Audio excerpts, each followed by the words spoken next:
অভিশপ্ত শয়তান থেকে আল্লাহর নিকট আশ্রয় চাই। শুরু করিতেছি দয়াময় পরম দয়ালু আল্লাহর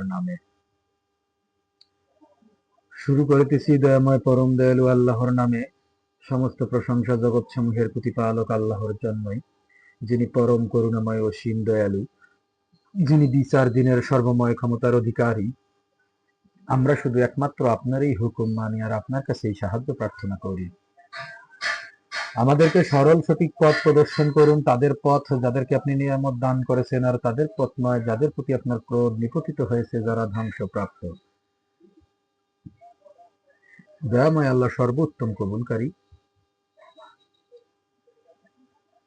সমস্ত প্রশংসা জগৎ সমূহের প্রতিপালক আল্লাহর জন্যই। দয়াময় আল্লাহর পক্ষ থেকে আপনাদের সকলের উপর শান্তি বর্ষিত হোক।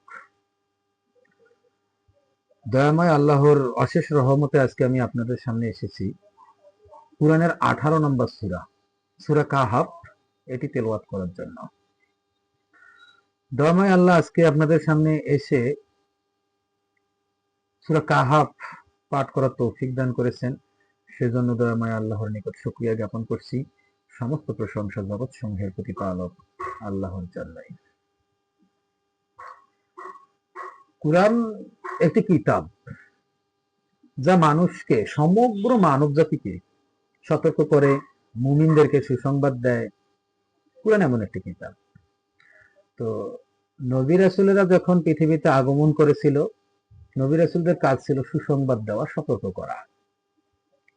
হিদায়াতের পথে কে আসবে না আসবে সেটা একান্ত আল্লাহর ইখতিয়ারে ছিল। আল্লাহ যাকে চান তাকে হিদায়াত দান করেন, যাকে চান না তাকে হিদায়াত দেন না। কিন্তু নবী রাসূলদের কাজ ছিল সুসংবাদ দেওয়া এবং সতর্ক করা। সূরা আল মাইদা, কুরআনের 5 নম্বর সূরার 19 নম্বর আয়াতে বলতেছে, হে কিতাবীরা, তোমাদের নিকট আমার রাসূল এসেছে রাসূলদের একটি বিরতির পর। বলতেছে হে কিতাবীরা, যারা কিতাবধারী, যারা ধর্মের গুরু, ধর্মের পণ্ডিত, যে হে কিতাবীরা,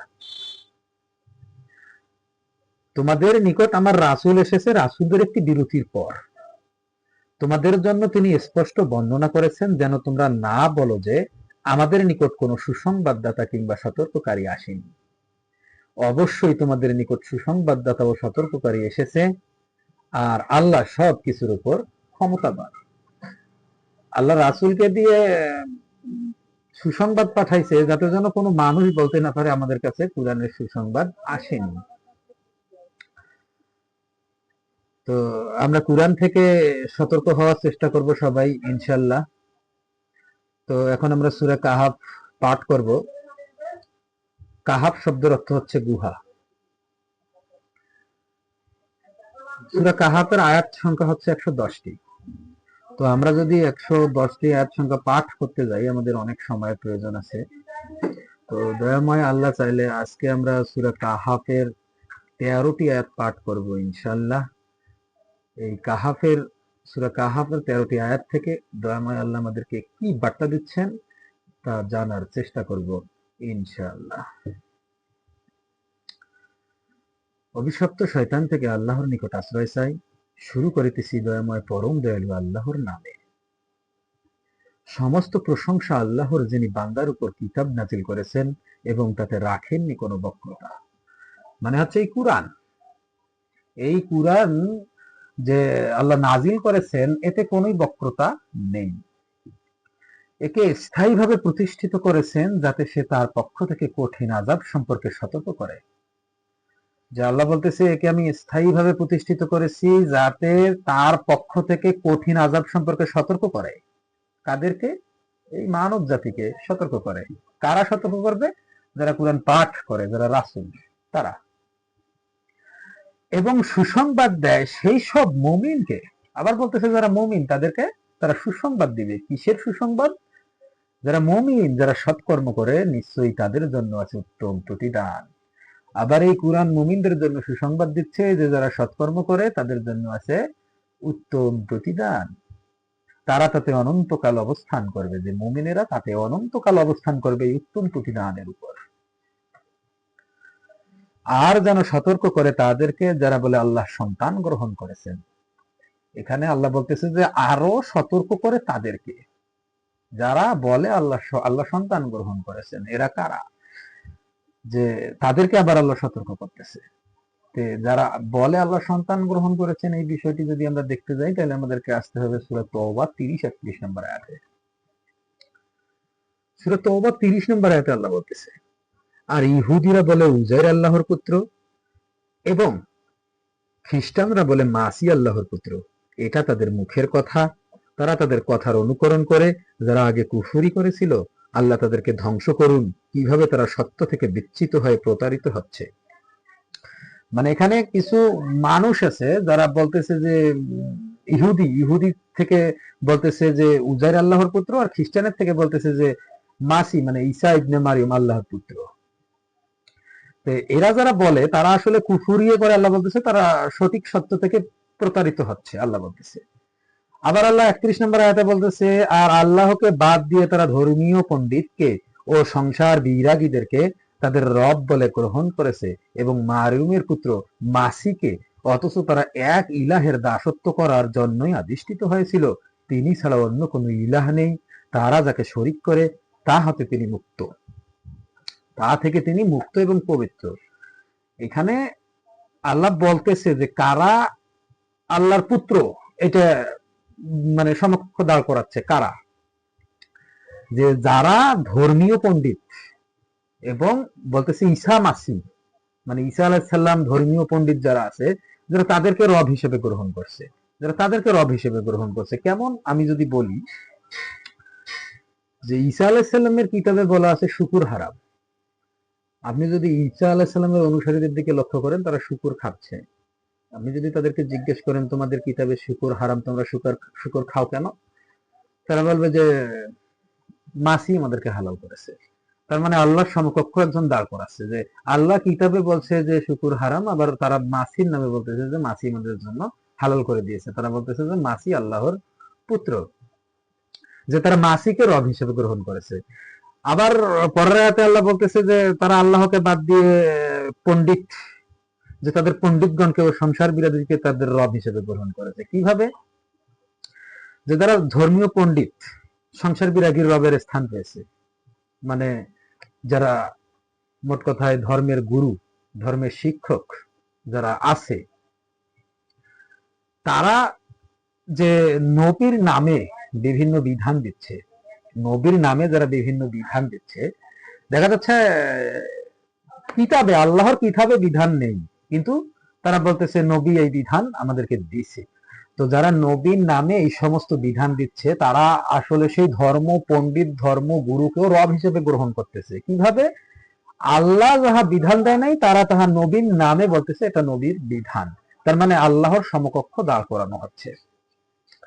তো অ্যাকচুয়ালি যারা আল্লাহর সমকক্ষ দাঁড় করাচ্ছে, তারাই আল্লাহর সন্তান যে আছে, সেই আল্লাহ যে সন্তান গ্রহণ করেছে, তারাই এই অবস্থান করতেছে। কারণ তারা আল্লাহর সমকক্ষ দাঁড় করাচ্ছে। কেন সমকক্ষ দাঁড় হচ্ছে? যে আমাদের নবী যাহা বলে নাই, আমাদের ধর্মের গুরুরা আমাদের নবীর নামে তাহা বিধান হিসেবে জারি করতেছে, আর আমরা সেটা অন্ধের মতন অনুসরণ করতেছি। কিন্তু আল্লাহর যে বিধান, আল্লাহর যে কিতাব, আমরা কিতাব থেকে সত্য মিথ্যার যাচাই করতেছি না। তো আমরা যারা সত্য মিথ্যার যাচাই না করেই অন্ধের মতন অনুসরণ করি, তখন আল্লাহর সমকক্ষ দাঁড় করানো হয়, ধর্মের গুরুকে আল্লাহর সমকক্ষ দাঁড় করানো হয়। আল্লাহ সূরা তওবা 30-31 নম্বর আয়াতে সেটা সুস্পষ্ট আমাদেরকে জানাই দিল। তো তাদেরকেও আল্লাহ সতর্ক করতেছে, এই সমস্ত ধর্মের পণ্ডিত গুরু যারা আছে তাদেরকেও আল্লাহ সতর্ক করতেছে, বলতেছে তারা যেন সতর্ক করে তাদেরকে যারা এই সমস্ত কথাবার্তা বলে, যে যাহা আল্লাহ হুকুম নাজিল করেনি, যাহা আল্লাহ বিধান নাজিল করেনি, তাহা আল্লাহ এবং নবীর নামে তারা বিধান রূপে নাজিল করে, তাদের জন্য সতর্ক। আর তারাই বলে আল্লাহ সন্তান গ্রহণ করেছেন। এ ব্যাপারে তাদের কোনো জ্ঞানই নেই এবং তাদের পিতৃপুরুষদেরও নেই। বড় মারাত্মক কথা যা তাদের মুখ থেকে বের হয়, মিথ্যা ছাড়া তারা কিছুই বলে না। আল্লাহ বলতেছে তারা মিথ্যা ছাড়া কিছুই বলে না। হয়তো তুমি তাদের পেছনে ঘুরে দুঃখে নিজেকে শেষ করে দেবে যদি তারা এই কথার প্রতি ঈমান না আনে। নিশ্চয়ই জমিনের উপর যা রয়েছে তা আমি শোভা করেছি তার জন্য, যাতে তাদেরকে পরীক্ষা করি যে কর্মে তাদের মধ্যে কে উত্তম। আল্লাহ বলতেছে নিশ্চয়ই জমিনের উপর যা রয়েছে তা আমি শোভা করেছি। জমিনের উপর যাহা কিছু রয়েছে, গাছপালা, পাহাড়, পর্বত, ঝর্ণা, সমুদ্র, যত কিছু আছে, এই তো সুন্দর সুন্দর মানুষ, এই যে এত কিছু আছে, এটা সব কিছু আল্লাহ করেছেন এই পৃথিবীতে, এই জমিনে শোভা। কিসের জন্য শোভা করেছেন? যাতে আমি পরীক্ষা করতে পারি তোমাদের মধ্যে কর্মে কে উত্তম। আমাদের মধ্যে কর্মে কে উত্তম বলতে কি, আমাদের মধ্যে সৎ কর্মে কে উত্তম, এটা দেখার জন্যই আল্লাহ এত কিছু জমিনে শোভা করেছেন। আর নিশ্চয়ই তার উপর যা রয়েছে তাকে আমি উদ্ভিদহীন শূন্য মাটিতে পরিণত করব। আল্লাহ বলতেছে আর নিশ্চয়ই তার উপর যা আছে, এই মানুষ, পশু পাখি, গাছপালা, সমুদ্র, ঝর্ণা যাহা আছে, তাহা আল্লাহ একটা সময় গিয়ে উদ্ভিদ শূন্য ময়দানে পরিণত করবেন। তুমি কি মনে করেছো যে গুহা ও রাকিমের অধিবাসীরা ছিল আমার আয়াত সমূহের এক বিস্ময়? আল্লাহ বলতেছে তুমি কি মনে করেছো যে গুহা ও রাকিমের অধিবাসীরা ছিল আমার আয়াত সমূহের এক বিস্ময়? যখন যুবকরা গুহায় আশ্রয় নিল, অতঃপর বলল, হে আমাদের রব, আমাদেরকে আপনার পক্ষ থেকে রহমত দিন এবং আমাদের জন্য আমাদের কর্মকাণ্ড সঠিক করে দিন। ফলে আমি গুহায় তাদের কান বন্ধ করে দিলাম অনেক বছরের জন্য। তারপর আমি তাদেরকে জাগালাম যাতে আমি জানাতে পারি যে দুই দলের মধ্যে কারা তাদের অবস্থানকাল সঠিকভাবে নির্ণয় করতে পারে। এখানে আল্লাহ বলতেছে যে যখন যুবকরা গুহায় আশ্রয় নিল, অতঃপর বলল, হে আমাদের রব, আমাদেরকে আপনার পক্ষ থেকে রহমত দিন এবং আমাদের জন্য আমাদের কর্মকাণ্ড সঠিক করে দিন। এই যুবক, যে কয়েকজন যুবক, আল্লাহ বলল যে যুবকরা যখন গুহায় আশ্রয় নিল, আযাবে মানে আমাদের কুরআনে যে 18 নম্বর সূরা কাহাফে যে যুবকদের ঘটনা বর্ণনা করা হয়েছে, এটা হলো আযহাবে কাহাফের ঘটনা। আযহাবে কাহাফের ঘটনা কখন? আযাবে কাহাফের ঘটনা হয়েছিল ঈসা আলাইহিস সালাম চলে যাওয়ারও আরো কিছু সময় পরে, যখন ঈসা আলাইহিস সালামের ধর্ম যারা পালন করে তাদেরকে হত্যা করা হতো, শূলবিদ্ধ করে হত্যা করা হতো। তো আযাবে কাহাফের ঘটনাটাই কয়েকজন যুবক, তারা ছিল ফিলাডেলফিয়া রাজ্যের গুরুত্বপূর্ণ জায়গায়, তারা ছিল এই কয়েকজন যুবক, যারা রাজার কিছু গুরুত্বপূর্ণ পোস্ট থাকে, যারা মন্ত্রী, অমুক সমুক, এইগুলো এদের মধ্যেই এই কয়েকজন যুবক ছিল। ওখানে বিষয়টা ছিল যে ফিলাডেলফিয়া রাজ্যে রোমান সম্রাটের আগমন, রোমান সম্রাট ফিলাডেলফিয়া রাজ্যে আগমন ঘটবে, এ নিয়ে ফিলাডেলফিয়ায় তোড়জোড় অবস্থা, যে রোমান সম্রাট আমাদের ফিলাডেলফিয়ায় আগমন করবে, এই ফিলাডেলফিয়া রাজ্যকে সবাই সাজ সজ্জায় ভরিয়ে দাও। তো ফিলাডেলফিয়ায় যখন রোমান সম্রাট আসবে, তখন মূল লক্ষ্য এবং মূল উদ্দেশ্য একটাই, সেটা হলো রোমান সম্রাটকে খোদা হিসেবে গ্রহণ করতে হবে ফিলাডেলফিয়ার রাজ্যবাসীকে। তো এখানে সেই মন্ত্রী পরিষদে কয়েকজন যে যুবক ছিল, এই কয়েকজন যুবক, তারা ঈসা আলাইহিস সালামের দিন ছাড়া কখনোই কোনোভাবে তারা রোমান সম্রাটকে খোদা হিসেবে গ্রহণ করবে না। তো এই কয়েকজন যুবক খুব টেনশনে পড়ে গেল যে আসলে আমরা এখন কি করতে পারি, আমাদের এখন কি হবে, কারণ রোম সম্রাটের কাছে যদি আমরা তাকে খোদা হিসেবে স্বীকৃতি না দিই, তাহলে তো আমাদেরকে হত্যা করা হবে, আমাদেরকে শূলবিদ্ধ করা হবে, আমাদেরকে নির্যাতন করা হবে, আমরা কি করব? তখন তারা মহা টেনশনে পড়ে যায়। তো যাই হোক, তবুও তাদের ইমানি শক্তি, তারা ছিল ইমানদার। তো কোনো একটা পর্যায়ে ফিলাডেলফিয়ায় যখন রোমান সম্রাট আগমন করে, যখন ওই বৈঠকখানায় যখন সবাই রোমান সম্রাটকে খোদা হিসেবে গ্রহণ করে, তখন এই কয়েকজন যুবক রোমান সম্রাটকে খোদা হিসেবে গ্রহণ করেননি। তখন তাদেরকে বন্দী করা হয়, তাদের উপর অন্যায়, অত্যাচার, নির্যাতন, জুলুম, নিপীড়ন চালানো হয়, যাহা মন চায়, এবং তাদের পক্ষে আদেশও আছে যে তাদেরকে শূলবিদ্ধ করে হত্যা করা হবে। কিন্তু তারা যে কোনো ভাবেই হোক পালিয়ে যায় সেই জেল থেকে। সেখান থেকে পালিয়ে তারা অঞ্জলেস পর্বত নামে একটি গুহা আছে, সেখানে আশ্রয় নেয়, এবং সেখানে তারা আশ্রয় নেওয়ার পর আল্লাহ এই সূরা কাহাফে আসলে তাদের ঘটনাটা নিয়ে আসি আল্লাহ দেখাইছে। আল্লাহ এটাতে আমাদেরকে, এটা আমাদের কুরআনে এই ঘটনাটা আসার কারণ কি? আমাদের কুরআনে এই ঘটনাটা আসার কারণ হলো এখানে আছে অনেক শিক্ষা।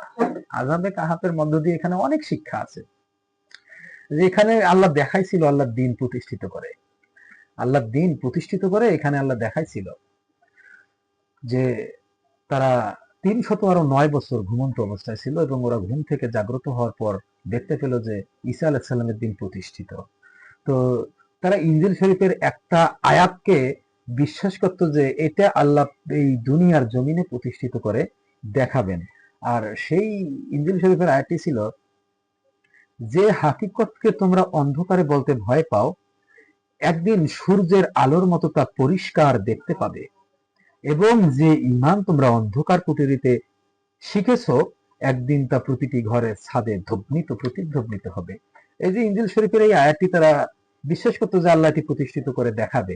তো আযহাবে কাহাফের ঘটনার মধ্য দিয়ে আল্লাহ প্রতিষ্ঠিত করে দেখাইছিল আল্লাহর দ্বীন। তো আযহাবে কাহাফের আরো বিস্তারিত ঘটনা আছে, যেহেতু আমরা এখানে 13টি আয়াত অনলি পাঠ করব, তো পর্যায়ক্রমে আমরা এর বিস্তারিত আরো জানতে পারবো ইনশাআল্লাহ সামনে। তো আল্লাহ বলতেছে তারপর যে আমি তোমাকে তাদের সংবাদ সঠিকভাবে বর্ণনা করছি, নিশ্চয়ই তারা কয়েকজন যুবক যারা তাদের রবের প্রতি ঈমান এনেছিল এবং আমি তাদের হিদায়াত বাড়িয়ে দিয়েছিলাম। আল্লাহ বলল যে আমি তোমাকে তাদের সংবাদ সঠিকভাবে বর্ণনা করছি, মানে আযহাবে কাহাফের ঘটনাটা কুরআনে আল্লাহ বলতেছে আমি সঠিকভাবে বর্ণনা করতেছি। কেন কেন বর্ণনা করতেছি? কারণ ওই কয়েকজন যুবক ছিল, ঈমান এনেছিল, ওই কয়েকজন যুবক ঈমান এনেছিল এবং আমি তাদেরকে হিদায়াত বাড়িয়ে দিয়েছিলাম। আসলে ওখান থেকে শিক্ষা হচ্ছে যে এই কয়েকজন যুবক কিভাবে আল্লাহর প্রতি ঈমান এনেছিল। এই কয়েকজন যুবক আসলে আল্লাহর কি কর্মকাণ্ড করছিল, কি সৎ কাজগুলো করছিল, এইগুলা হচ্ছে আমাদের শিক্ষা এই কুরআন থেকে। আসলে তাদের কথাই কুরআনে নিয়ে আসার কারণ হচ্ছে তাদের কাছে আমাদের শিক্ষা রয়েছে। তো দয়াময় আল্লাহ আমাদেরকে কুরআনের সঠিক শিক্ষা গ্রহণ করার তৌফিক দান করুক। সমস্ত প্রশংসা জগৎসমূহের প্রতিপালক আল্লাহর জন্যই। আমরা সূরা কাহাফের 13টি আয়াত শেষ করলাম দয়াময় আল্লাহর ইচ্ছায়। দয়াময় আল্লাহ আমাদেরকে কুরআনের সঠিক সত্য জ্ঞান অর্জন করার তৌফিক দান করুক। দয়াময় আল্লাহ আমাদেরকে কুরআনের জীবন বিধান নিজের জীবনে প্রতিষ্ঠা করার, কায়েম রাখার তৌফিক দান করুক। এবং দয়াময় আল্লাহ আমাদেরকে কুরআন ভিত্তিক নিজেকে পরিশুদ্ধ হওয়ার তৌফিক দান করুক। সমস্ত প্রশংসা জগৎসমূহের প্রতিপালক আল্লাহর জন্যই। আপনাদের সকলের উপর শান্তি বর্ষিত হোক।